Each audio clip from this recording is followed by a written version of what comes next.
అర్థం చేసుకున్న భర్త దొరికితే అంతకు మించిన అదృష్టం ఇంకేం కావాలి నువ్వులా ఒక ఆడపిల్లకు. నిజమే కదా నువ్వులా. అయితే గిడొక అక్కకు సేమ్ గసోంటి భర్తే దొరికిందట.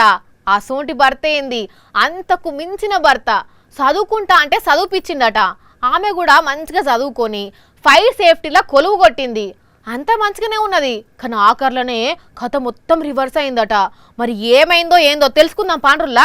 ఇంగో ఈ అక్క ముచ్చటనే మనం చెప్తున్నది. ఈమె చదువుకుంటా అంటే అమ్మ ఒంటి మీద బంగారం అమ్మి మరి ఈమె భర్త ఈమెను చదివిపించింది అట్నుల్లా.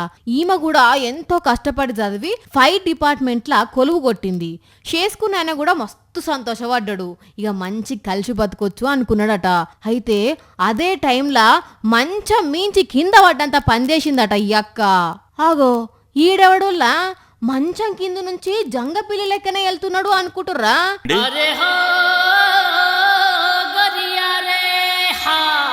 అరే ఏంట్రా ఇది? ఈ పాటికే మీకు కథ మొత్తం అర్థమై ఉండాలి. ఈమెను గంత కష్టపడి చదివిపిచ్చి ఎంతో ఇష్టంగా ప్రేమించిన భర్తను కాదని ఇగో ఈయనతోనూ ఉన్నదట.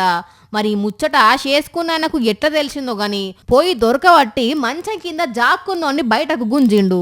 అప్పుడు చూడాలే ఎట్లా భయపడుతుందో ఈమె. వీళ్ళది బీహార్ రాష్ట్రం వైశాలి జిల్లా. కానీ చూసిండ్రానుల్లా ఎంతో నమ్మి ఎంతో ప్రేమించి అమ్మ మీద నగలమ్మి మరీ చదివిపిస్తే భర్తను ప్రాణంగా ప్రేమించాల్సింది పోయి పక్కోంతోని ఎట్లుంటదోల్లా ఏందో ఏమో పోగిట్లా తయారైతున్నారు కొందరు.